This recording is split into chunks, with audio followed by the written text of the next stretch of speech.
Hello and welcome back to learning Mordheim City of the Damned with Thalric. I said it right this time. Of course, it's named a Let's Play, but we are still in the learning stage, so let's learn. So far, we have finished 3 of the 4 combat tutorials, so we'll do the scenario tactics next.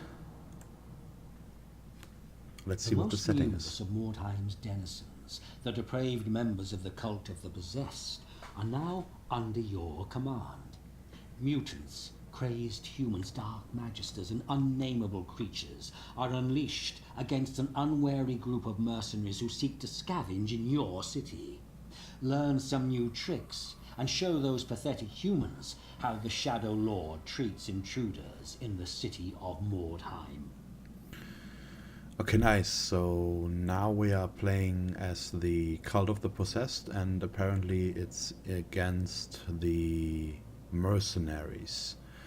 So, as always, there's a list of all the things we will learn, and I will pause the video and skip forward until the loading is finished. So, see you in a minute.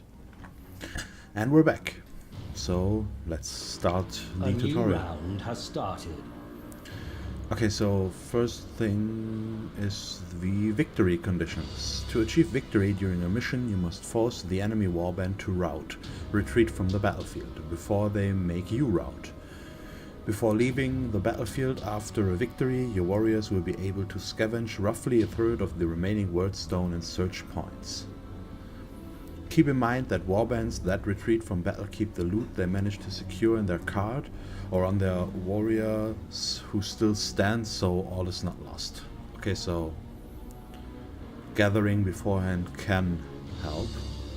Optional objectives can also be completed for extra experience points.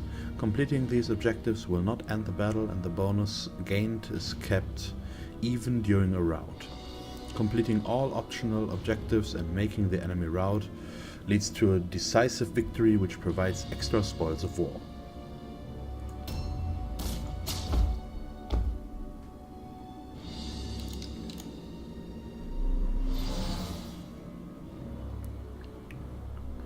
Objective panel. The objective panel can be displayed during your turn by pressing Tab. Treasures on the battlefield are also tracked on this panel and displayed as follows. So 0/0 or 0/10, I think. You can see it in the picture on the right side. The first number represents the amount of wordstones you have gathered and search points you have searched.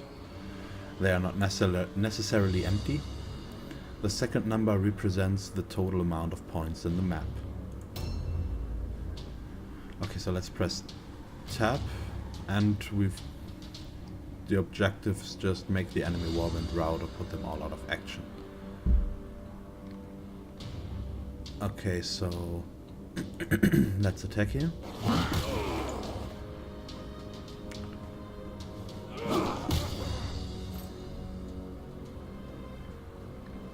Is there something else we can do? No, let's attack again.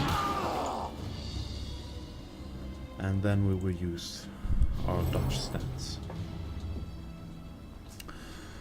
All alone tests. When a warrior ends up engaged with 2 or more enemies by itself, it will need to perform an all alone test based on leadership.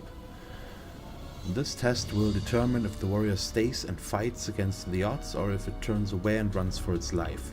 If the test fails, the warrior loses all of its offense points along with 1 strategy point. If there is room for the warrior to flee, it will turn and run, providing each engaged enemy a free melee attack, if they have melee weapon equipped. If there is no room to flee, the warrior will stay put but still lose offense points. Break all alone. When an ally is in an all alone situation, it can be broken by engaging the extra enemies. As long as the number of engaged warriors is equal, there will be no all alone test required. Okay, so we have to keep in mind that we don't want to fight alone against multiple enemies, which should be pretty obvious. Neutral enemies. The city of Mordheim is filled with enemies such as demons, that have no allegiance and will attack all warbands. Be wary of these foes, but remember, your enemy's enemies could be your ally, until they have none of your enemies left to kill. So apparently we've got Plague Bearers, which should be demons of Nurgle. And they are attacking us, which is not good. And we want to counterattack, but of course we miss.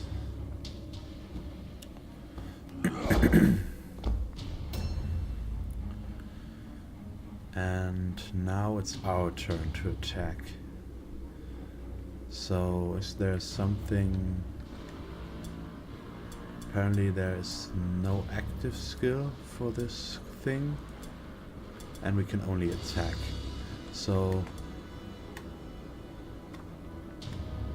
let's attack, and let's attack the mercenary. And we will attack him again.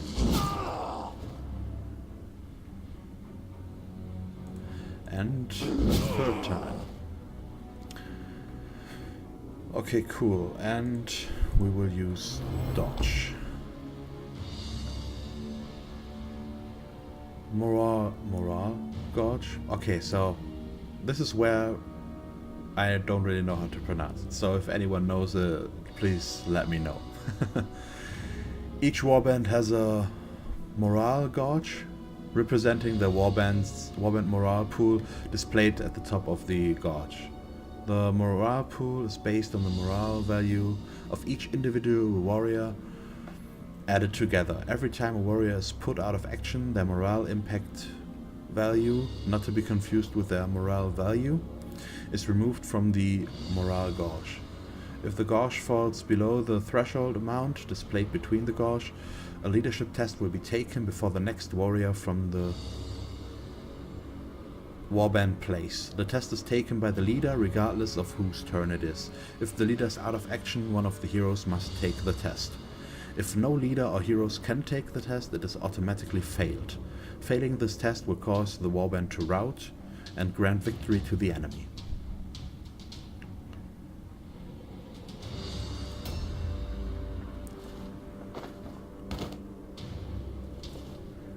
Okay, looks like they're getting down to us and take one of our warriors out of action. Fear and terror. Some warriors, such as the mercenary ogre or the chaos spawn, will affect their enemies with fear and terror when engaging them. These conditions require a test of leadership to be overcome, or the warrior will become afraid or terrorized. Afraid warriors will have their chance to hit in melee combat reduced, while terrorized warriors will have their maximum OP and SP reduced. These effects last until they are overcome, even if the source of it is far away or even dead, as the warrior remains shaken from his experience. And there's the ogre, with an interesting beard and mustache. And we want to counterattack.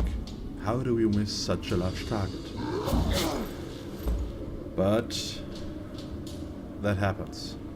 Idol and prayers. Every warband has an idol, religious symbol that grants a temporary buff to warriors that pray near it. This buff increases wordstone resistance and the chance to succeed all alone tests. The higher the rank of the warband, the more powerful the buff will be. Okay, so I would assume that it is next to our card here. We can't really do anything here.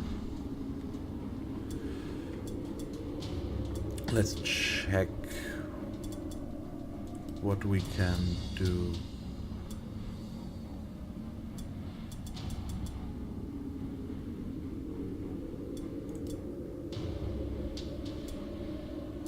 Okay, so we will have to try that out another time, apparently. So, do we want to attack?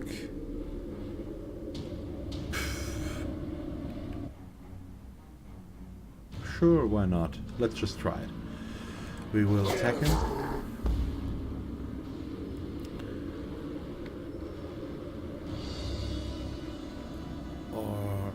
I think it might be better to disengage. So let's try to disengage. And then run for our life, I guess.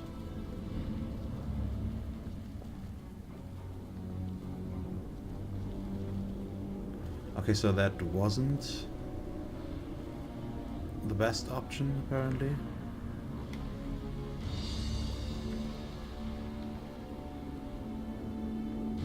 Okay, so apparently that was not good, so let's parry stance here.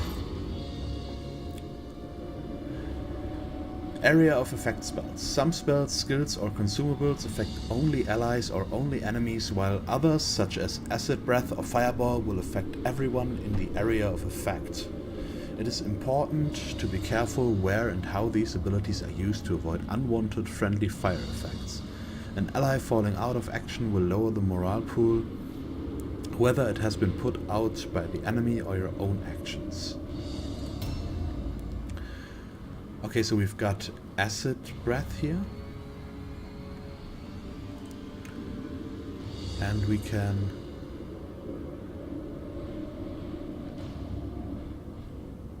okay, so it's used directly in front of us. Let's move a bit forward and then use it. So it wasn't the worst that we put our warrior out of action, disengaged there. So we can now use Acid Breath safely. What does Weapon of Destruction do? Self or ally, melee attacks bypass 10% armor absorption, and melee damage increases 20%. Not stackable. Okay, so that sounds pretty good. So sure, let's try it on ourselves. We've got a 34% chance for a Tzeentch Curse.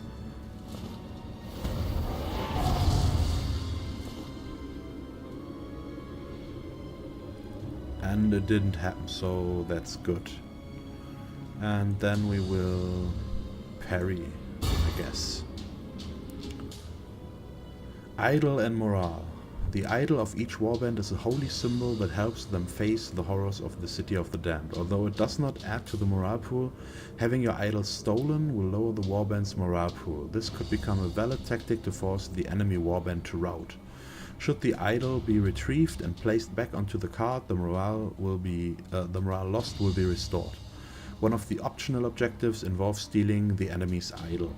If you make it to the enemy card, you can also steal any items they may be storing by interacting with their chest.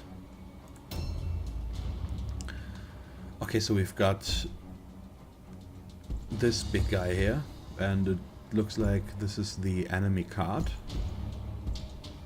So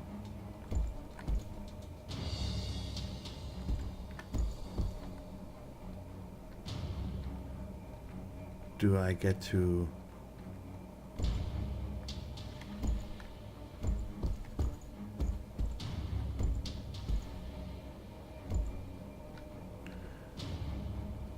where do I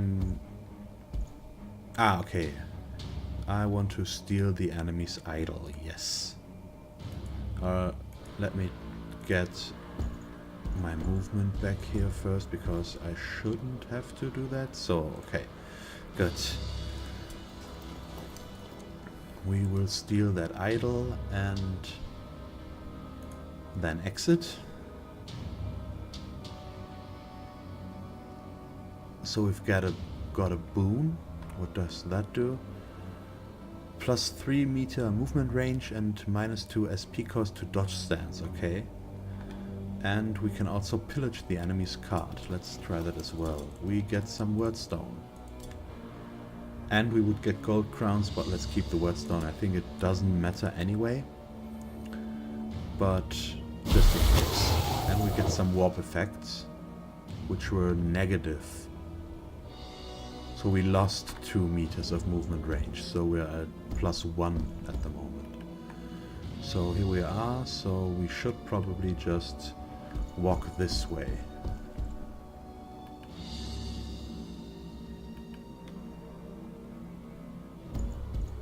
And let's... Okay, so I once again misclicked. I wanted to charge there, but didn't. A warrior retreat. At the beginning of each combat round, warriors that are out of action will leave the battleground. They will retreat with their weapons in hand, but they will drop their backpack containing all the consumables, gold, woodstones, and other loot they have gathered. Should you wish to steal the weapons of a defeated warrior, it is possible to do so, but it must be done before it regains consciousness and leaves the battlefield. Simply put, you have until the end of the current battle round to steal a fallen warrior's weapons. Be careful, as enemies could steal yours as well. Okay, so that misclick there could turn out pretty bad for us, but we have to live with that, and it's my own fault that I did so. So, what do we do here?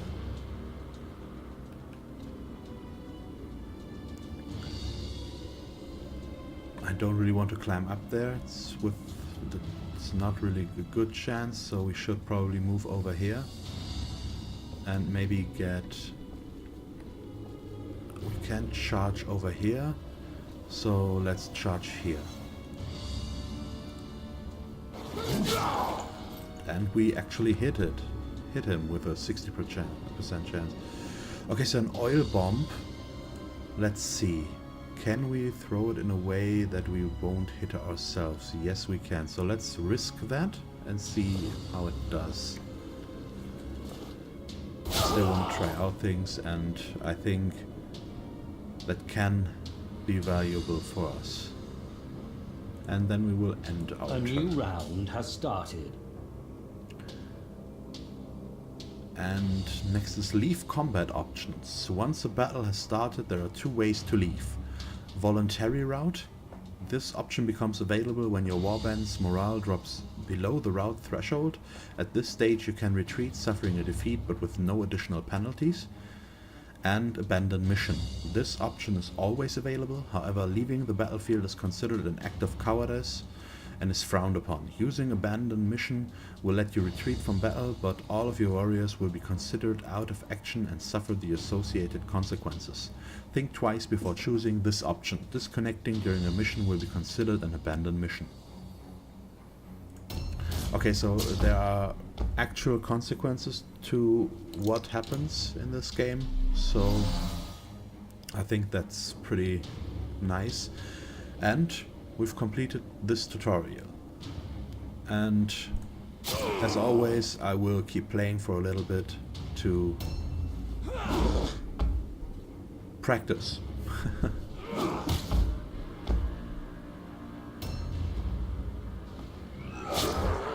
So that plague bearer is pretty brutal, and he's got a lot of hit points, if I remember correctly.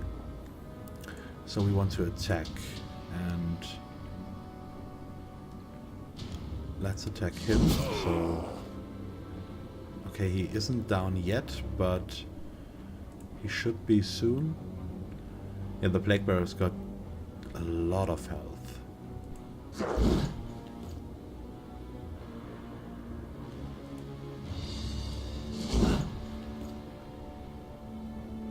But we missed with both of those, so let's dodge stance again and keep it at that.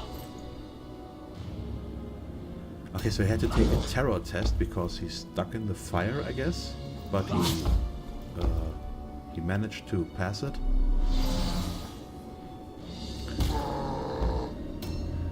And we are probably getting pretty killed here, so I won't keep doing this tutorial much longer, but I wanted to do at least one more turn. So here we can interact, so I think, yeah, we can, this is where we would pray if we wanted to.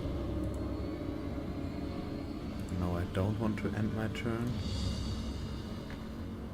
I would like to charge. Why not? Because it won't work, that's why. And then we will parry.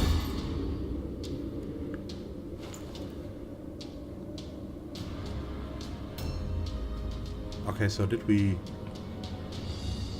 No, we got a lot of debuffs. Pretty big ones too. So that we are very unlikely to actually hit. So let's see what happens when we acid breath our own unit.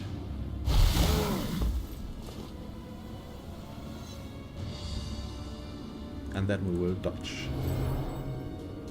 So he just takes damage and has to take the tests as well.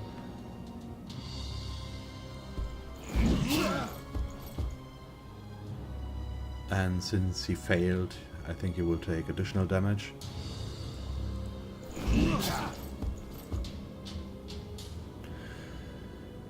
Okay, nice. So I think we will leave it at that, because there's no real point in continuing this. We will get crushed pretty soon, so let's just finish off with this tutorial.